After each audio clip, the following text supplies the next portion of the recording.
శ్రీరాములు జిల్లా బుచ్చిరెడ్డిపాలెం మండలం జొన్నవాడ క్షేత్రంలోని ప్రముఖ శ్రీ మల్లికార్జున స్వామి కామాక్షతాయి దేవస్థానంలో శ్రీ శ్రీ శ్రీ జయేంద్ర సరస్వతి స్వామివారి ఆశీస్సులతో ఈ నెల 19వ తారీఖు నుండి 29వ తారీఖు వరకు కంచి కామకోటి పీఠాధిపతి శ్రీ శ్రీ శ్రీ శంకర విజయేంద్ర సరస్వతి దివ్య హస్తములచే యజ్ఞవాటిక క్షేత్రంలోని జరుగుతున్న కోటి కుంకుమార్చన మహాయజ్ఞం మహోత్సవానికి భక్తులు లక్షలాదిగా తరలివచ్చి స్వామి అమ్మవార్ల తీర్థ ప్రసాదాలు స్వీకరించి భగవద్ అనుగ్రహం పొందగలరని కోరుచున్నాము.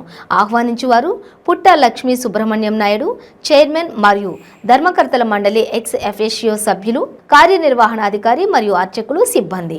ఇతర సహాయముల కొరకు సంప్రదించవలసిన ఫోన్ నంబర్ 9441625185, మరొక నంబర్ 9491000734, మరొక నంబర్ 9550787773. నమస్తే, వెల్కమ్ టు 95 న్యూస్. ముందుగా బులెటిన్లో హెడ్లైన్స్ చూద్దాం. పోలవరం ప్రాజెక్టును పరిశీలించిన మంత్రి అంబటి రాంబాబు. తమ ప్రభుత్వం ఏర్పడిన తర్వాత లోయర్ అప్పర్ కాఫర్ డ్యాంలను పూర్తి చేశామని వెల్లడి.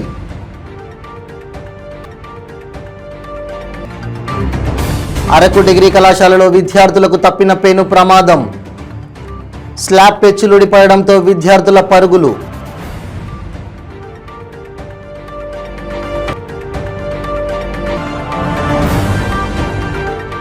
నిజామాబాద్ పట్టణ కేంద్రంలో దారుణం. అక్క చెల్లెలను హత్య చేసి ఇంటికి నెప్పిపెట్టిన దుండగులు.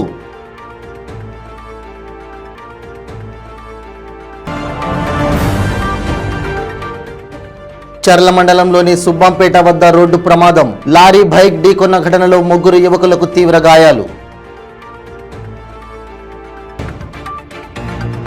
ఇక ఇప్పుడు బులెటిన్లో డీటెయిల్స్ చూద్దాం.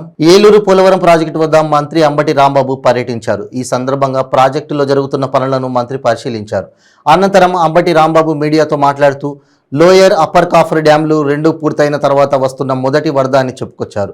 గత ఏడాది లోయర్ కాఫర్ డ్యాం పూర్తి కాకపోవడంతో పనులు నిలిచిపోయాయన్నారు. ప్రస్తుతం 1,20,000 క్యూసెక్కుల వరద కొనసాగుతోందన్నారు. గత ప్రభుత్వాలు ప్రోటోకాల్ లేకుండా పనులు పూర్తి చేపట్టారన్నారు. తమ ప్రభుత్వం ఏర్పడిన తర్వాత లోయర్ అప్పర్ కాఫర్ డ్యాంలను పూర్తి చేశామని చెప్పారు. లోయర్ అప్పర్ కాఫర్ డ్యాంలు 3 ఏళ్ల కంటే ఎక్కువ పని చేయవన్నారు.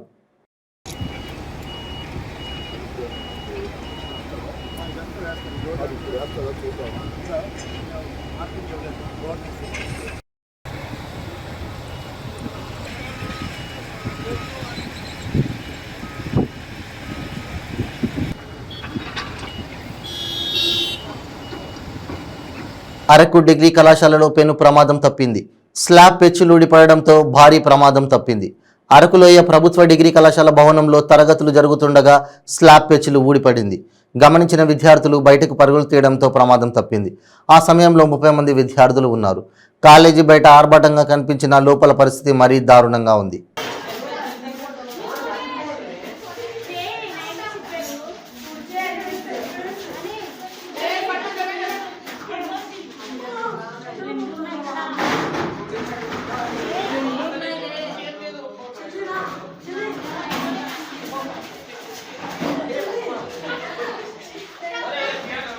నిజామాబాద్ పట్టణ కేంద్రంలో జిరాయత్ నగర్లో నివసిస్తున్న 2 అక్క చెల్లెలను రాత్రి గుర్తు తెలియని దుండగులు హత్య చేసి ఇంటికి నిప్పంటించిన ఘటన స్థానికంగా భయాందోళనకు గురిచేసింది. ఆర్మూరు పట్టణంలోని జిరాయత్ నగర్లో నివసిస్తున్న 2 అక్క చెల్లెళ్ళు మగ్గిడి గంగవ్వ, మగ్గిడి రాజవ్వలను అర్ధరాత్రి వారు నివసిస్తున్న ఇంట్లో గుర్తు తెలియని దుండగులు హత్య చేసి ఇంటికి నిప్పంటించిన ఘటన స్థానికంగా కలకలం రేపింది. గత 20 సంవత్సరాలుగా 2 అక్క చెల్లెలు ఒంటరిగా నివసిస్తున్నట్లు చెప్పారు. ఆదివారం మల్లనగుట్ట వద్ద కుటుంబ సభ్యులతో కలిసి పండుగలో పాల్గొన్నట్లు తెలిపారు. గంగవ్వ కుమారుడు వారిద్దరిని మామిడిపల్లి నుండి జిరాయత్ నగర్లోని మృతులు ఉంటున్న ఇంట్లో దిగబెట్టి వెళ్లినట్లు స్థానికులు చెబుతున్నారు. అనంతరం వేకువజామున ఇంట్లో నుండి పొగలు రావడం గమనించిన స్థానికులు అగ్నిమాపక సిబ్బందికి సమాచారం అందించారు. కిటికీలు బద్దలు కొట్టి మంటలు ఆర్పే క్రమంలో మృతులు 2 కనబడడంతో స్థానికులు పోలీసులకు సమాచారం అందించారు. డాగ్ స్క్వాడ్ తనిఖీలు నిర్వహించారు. వృద్ధ మహిళల వద్ద ఒంటి నిండా సుమారు 15 నుండి 25 తులాల బంగారం ఉంటుందని స్థానికులు చెప్పారు. నగలు, బంగారం కోసం దుండగులు ఎవరైనా వీరిని హత్య చేసి ఉంటారా అని స్థానికులు అనుమానం వ్యక్తం చేస్తున్నారు. స్థానికంగా ఉన్న సిటీ ఫుటేజ్ ఆధారంగా నిందితులను గుర్తిస్తామని పోలీసులు తెలిపారు.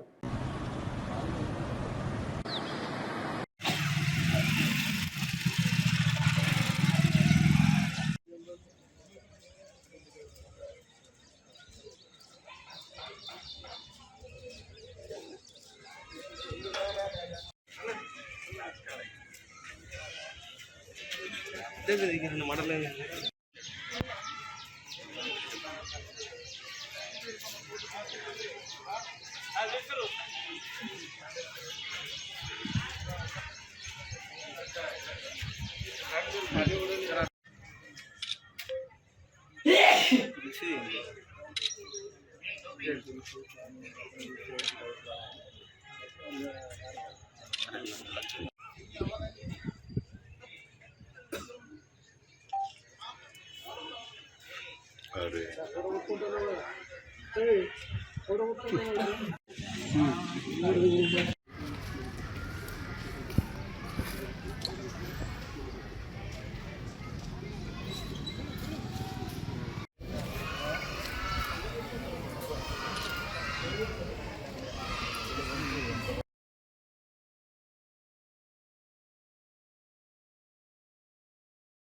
పక్కలు 6:30 ఫోన్ చేసి పోలీసులు రావాలంటే ఇంటర్నెట్ మొత్తం దాదాపు జిల్లాని వాళ్ళు వచ్చి మొత్తం రాష్ట్రం ఉన్నాయి అంతా మొత్తం అది వచ్చేది కానీ నీళ్ళు వల్లకి చారు అక్కడికి తలుపు నేను తీసుకుంటాను.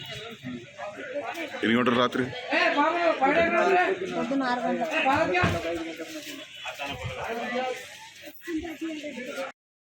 మామూలు కన్నా హాస్పిటల్కి తొలగపోయి ఉంటాయి. తొలగపోయి రాత్రికి 8 గంటలకి 7:40కి అట్లా దించేసిపోయినది. ఎవరు తెలుసా? తర్వాత వాళ్ళు పక్కలు 6:30 అట్లా ఫోన్ చేస్తే వచ్చి చూసేటికెళ్ళి మంటలు కాలుతుంది. అంటే ఎవరి మీద అనుమానం? గల్లీలో గొడవలు అయినాయా మరి ఏంటో తెలుస్తాయి. అందరితో గల్లీలో అందరితో మంచిగా ఉంటారు, అందరితో మంచిగా ఉంటారు. ఊళ్ళకన్నా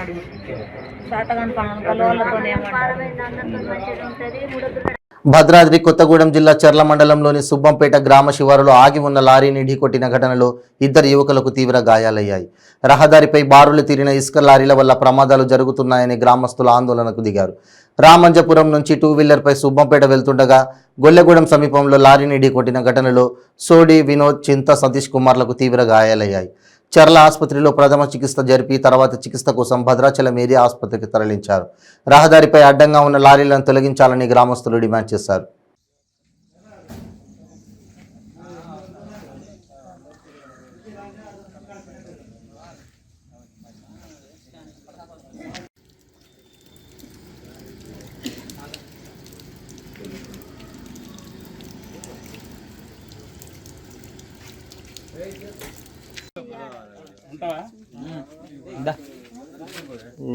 గోపురం దగ్గర అది మన ఆవు పాలు ఉంటుంది, అది తీసుకుపోయి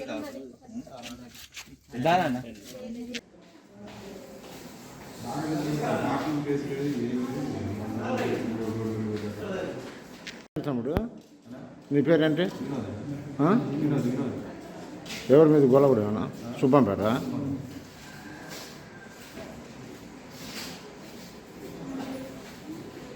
అనంతపురంలో 4 నెలల కిందట ఇంటి నుంచి బయటికి వెళ్లిన ఓ యువకుడు ఊరి చివరన పొదల్లో శవమై కనిపించాడు.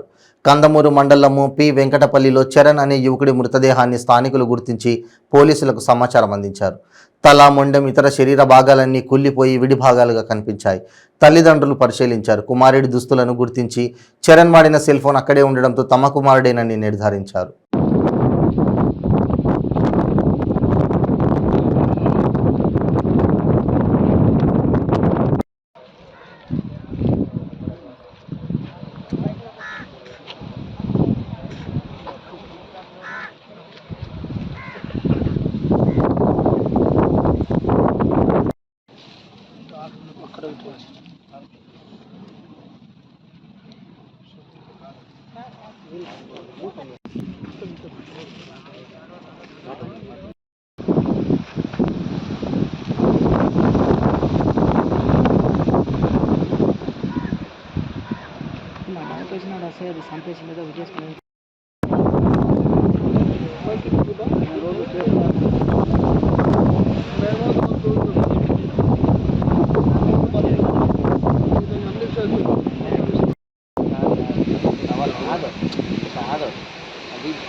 మణిపూర్లో క్రైస్తవులపై మరియు చర్చిలపై జరుగుతున్న హింసాత్మకమైన దాడులకు నిరసనగా పశ్చిమ గోదావరి జిల్లా నర్సాపురం పట్టణం ఐక్య క్రైస్తవ సంఘాల ఆధ్వర్యంలో రాయపేట బేత్లహేం చర్ల్ ఆవరణలో శాంతియుత నిరసన నిర్వహించారు. కొవ్వొత్తులతో క్రైస్తవుల శాంతి నిరసన ప్రదర్శనను చేశారు. చర్చిలు క్రైస్తవులపై జరుగుతున్న దాడులను ఖండించారు.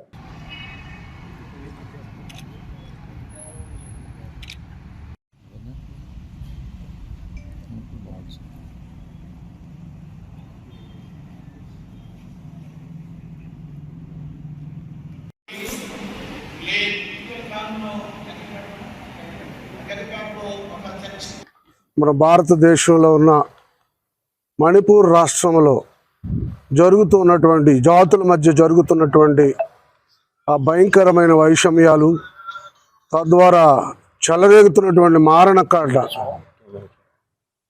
వల్ల ఎంతోమంది ప్రజలు మరి ఆ భయంకరమైనటువంటి పరిస్థితుల్లో మరణానికి గురయ్యారు. ఎంతోమంది గృహాలను కోల్పోయారు, చర్చీలు కోల్పోయారు. ఎంతోమంది పిల్లలు, చిన్నపిల్లలు మొదలుకొని పెద్దవారి వరకు కూడా నిరాశ్రయులుగా, తినడానికి తిండి లేక, నివాసాలు లేక భయంకరమైనటువంటి దుర్భర స్థితి అనుభవిస్తూ ఉన్నారు. మరి కొన్ని దినాలుగా ఇలాంటి పరిస్థితులు కొనసాగడం బట్టి నర్సాపూర్లో ఉన్నటువంటి మరి క్రిస్టియన్స్ అసోసియేషన్ వారు స్పందించి ఈ విధంగా సమావేశమై ఈ రోజున ఆ ప్రాంతంలో ఉన్నటువంటి ఆ ప్రజలకు శాంతి సమకూరాలనేటువంటి ఉద్దేశంతో మరి దేవుడు జోక్యం చేసుకొని, అలాగే దేవునికి మేము ప్రార్థన చేస్తూ ఉన్నాం. ప్రభుత్వం వారు, మన ప్రధాని గారు, అక్కడ ఉన్నటువంటి రాష్ట్ర ముఖ్యమంత్రి గారు, తదితర నాయకులందరూ కూడా ఈ విషయంలో జోక్యం చేసుకుని ఆ శాంతియుతమైనటువంటి కార్యక్రమం చేపట్టాలని మేము దేవునికి ప్రార్థన చేస్తూ ఉన్నాము. అలాగే ప్రభుత్వ వారికి కూడా మేము ఈ విషయాలు విన్నవించుకుంటూ ఉన్నాము. త్వరలో అక్కడ ఉన్నటువంటి ప్రజలందరూ కూడా శాంతి సమాధానాలతో, సామరస్యంతో, ఐకమత్యంతో మరి కులమతాలన్నీ విడిచిపెట్టి ఏలూరు జిల్లా కైకలూరు వైకాపా జెడ్పీటీసీ సభ్యురాలు కురెల్ల బేబీ బంధువుల ఇళ్లలో ఏసీబీ అధికారులు సోదాలు నిర్వహించారు. గుమ్మలపాడులోని రూబెన్ నివాసంలో ఉదయం నుంచి ఏసీబీ సోదాలు కొనసాగుతున్నాయి. జెడ్పీటీసీ సభ్యురాలి భర్త మిల్కీ ప్రసాద్ బాబు ఎన్టీఆర్ జిల్లా సోషల్ వెల్ఫేర్ డైరెక్టర్గా పనిచేస్తున్నారు. ఆయన ఆదాయానికి మించి ఆస్తులు కూడబెట్టారన్న సమాచారంతో విజయవాడ ఏసీపీ అధికారులు విజయవాడ, ఏలూరు మండలం మాదేపల్లి, కైకలూరు మండలం గుమ్మలపాడులోని ఆయన నివాసంతో పాటు బంధువుల నివాసాల్లోనూ ఏకకాలంలో సోదాలు చేశారు.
కట్టిన ఫైల్ సెలెక్షన్ సందులో పెట్టేది సార్ ఇవ్వండి సార్ ఇదిగో నా ఈ కూడా అటు పెట్టుకున్నాను సార్ సరే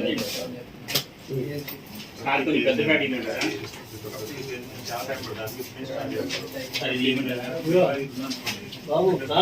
అంటే మళ్ళీ లేట్ అయిపోతుంది అంతా అయిపోయిన తర్వాత మీరు స్టార్ట్ చేస్తారనుకోండి మనకి సంతకాలకి చాలా టైం పట్టేస్తుంది. ప్రతి బుక్ మీ యొక్క ఆధ్వర్యంలో సీజ్ చేసినట్టు నేను కూడా సంతకం పెట్టాలి.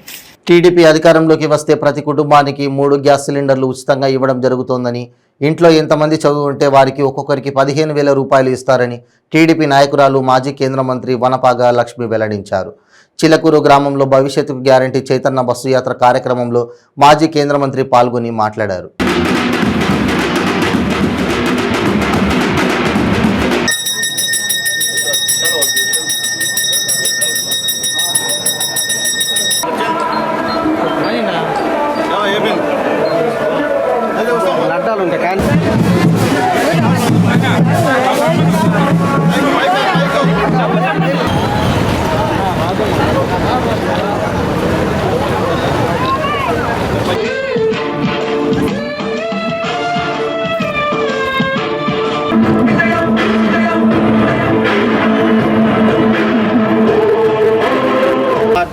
की मोहब्बत होने का फरमा या अल्लाह तेरी रहम से तेरे करम से तेरे मोहब्बत से मेरी माँ बीवी फातिमा अल्लाह ताला की मोहब्बत होने का फरमा मेरे अब्बा हजरत अली की मोहब्बत होने का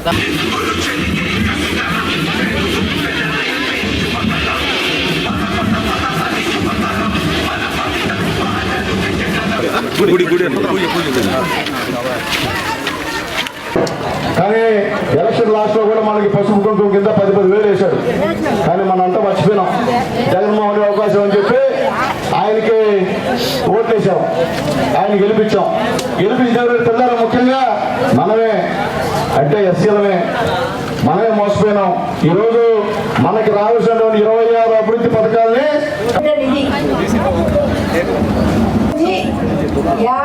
ప్రతి మహిళ మీకు 1,500 రూపాయలు అన్నం ఇస్తాడు. అంటే తల్లికి 100.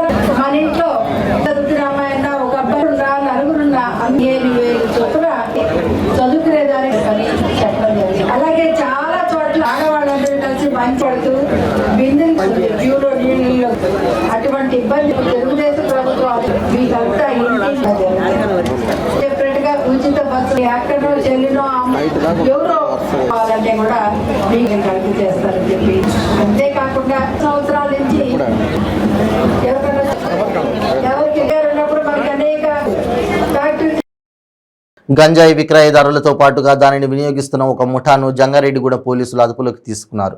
వారి వద్ద నుంచి 1,41,500 రూపాయల సొత్తును స్వాధీనం చేసుకున్నారు. జంగారెడ్డిగూడెం పోలీస్ సర్కిల్ కార్యాలయంలో జరిగిన మీడియా సమావేశంలో డీఎస్పీ ధనుంజయుడు వివరాలను వెల్లడించారు. జంగారెడ్డిగూడెం పట్టణంతో పాటుగా చుట్టుపక్కల ప్రాంతాలకు చెందిన పలువురు యువకులు గంజాయి విక్రయించడంతో పాటుగా వినియోగిస్తున్నారని సమాచారం అందిందన్నారు. దీనితో మార్కండేయపురంలోని ఖాళీ ప్రదేశంలో దాడి చేసి 10 మంది యువకులను అదుపులోకి తీసుకున్నామన్నారు. వీరి వద్ద నుంచి 28.3 కేజీల గంజాయిని, 7 మొబైల్ ఫోన్లను, 2,500 రూపాయల నగదును స్వాధీనం చేసుకున్నామన్నారు.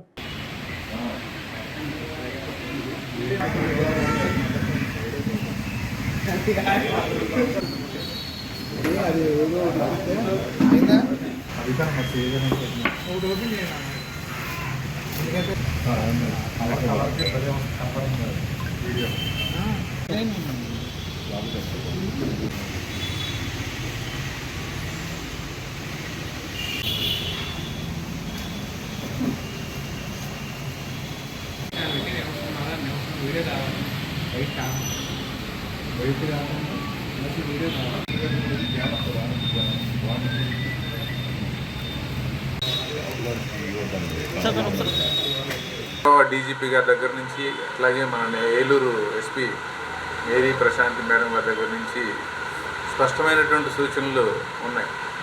జంగారెడ్డిగూడెంలో గంజాయి అనేది తీవ్రంగా ఉంది. దీని మీద కఠినమైనటువంటి చర్యలు తీసుకొని దాన్ని లేకుండా చేయాలనేది దీంతో మాకు పలు సూచనలు చేయడం జరిగింది. ఈ సూచనలో భాగంగా మేము గత 10 రోజులుగా విపరీతమైనటువంటి సోదాలు నిర్వహిస్తూ వస్తున్నాం. దీనిలో భాగంగా ఈరోజు 18వ తేదీన మధ్యాహ్నం 2 గంటల టైంలో మనకు జంగారెడ్డిగూడెం ఇన్ఛార్జి ఎస్ఐగా ఉన్నటువంటి జయబాబు సోదాలు నిర్వహిస్తుండగా మనకు మొత్తం 10 మంది మరి అంటే దీనిలో ముఖ్యంగా హరీష్ అనే అతను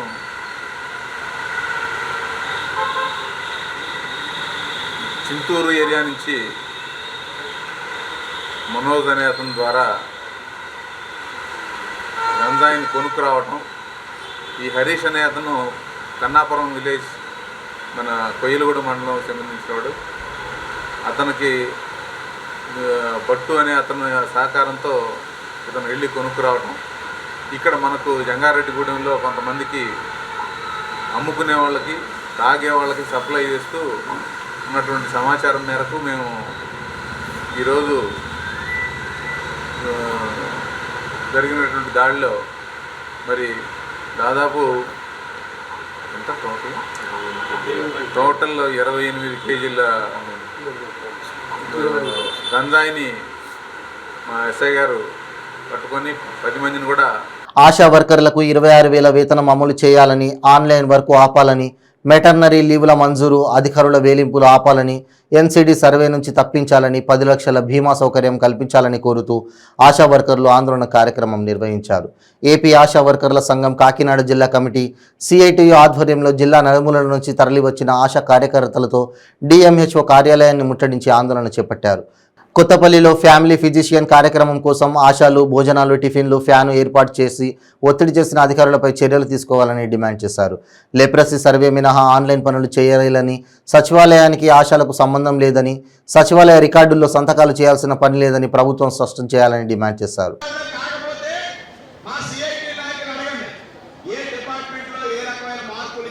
ఇంతకుముందు తూర్పుగోదావరి జిల్లా కాకినాడ నుంచి చింతూరు దాకా ఉంది, కాకినాడ నుంచి సకినేటిపల్లి దాకా ఉంది.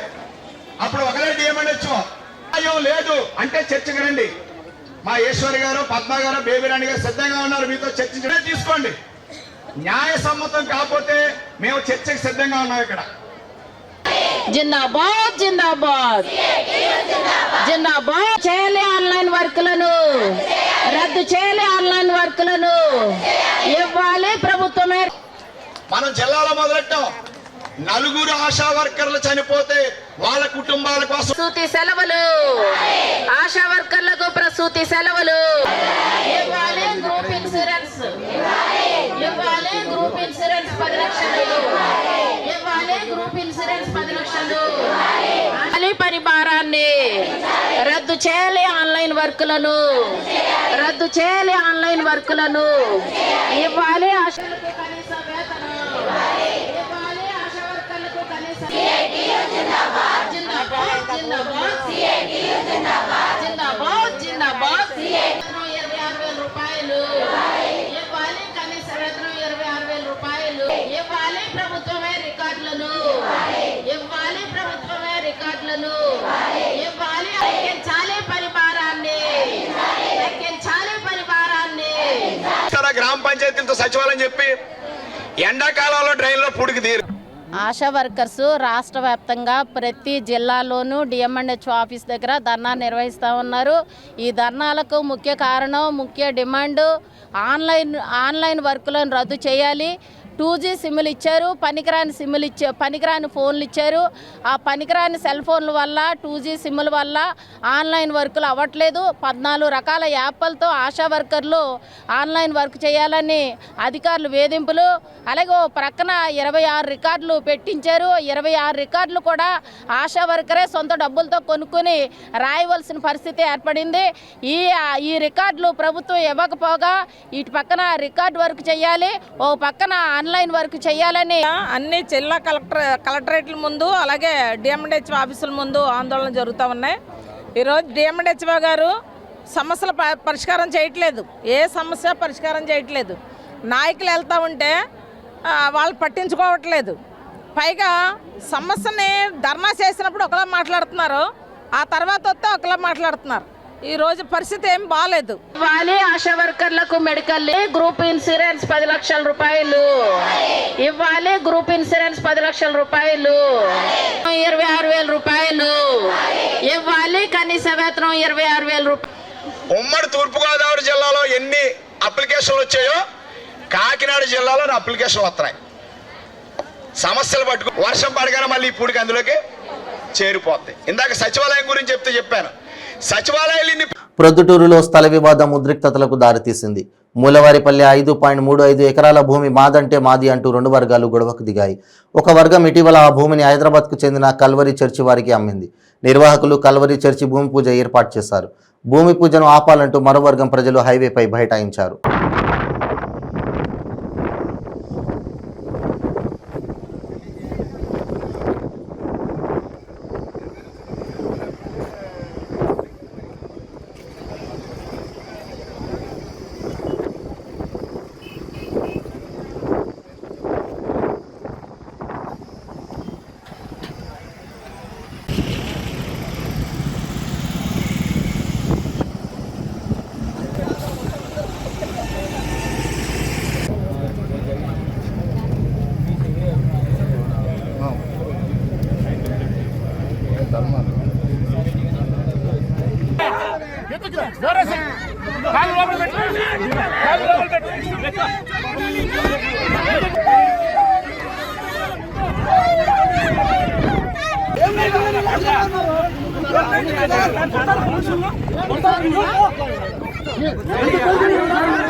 బులెటిన్ ముగించే ముందు హెడ్లైన్స్ మరోసారి. పోలవరం ప్రాజెక్టును పరిశీలించిన మంత్రి అంబటి రాంబాబు. తమ ప్రభుత్వం ఏర్పడిన తర్వాత లోయర్ అప్పర్ కాఫర్ డ్యాంలను పూర్తి చేశామని వెల్లడి.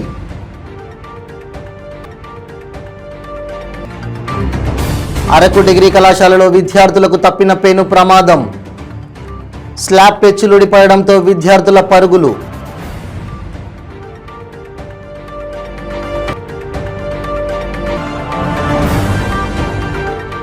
నిజామాబాద్ పట్టణ కేంద్రంలో దారుణం. అక్క చెల్లెలను హత్య చేసి ఇంటికి నెప్పిపెట్టిన దుండగులు.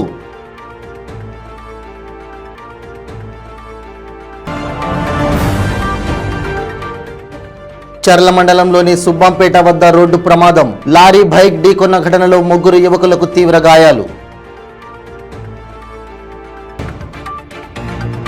ఇవి బులెటిన్ అప్డేట్స్. మరిన్ని అప్డేట్స్ కోసం చూస్తూనే ఉండండి 95 న్యూస్. ప్రతి క్షణం ప్రజాక్షేమం కోసం. నమస్తే.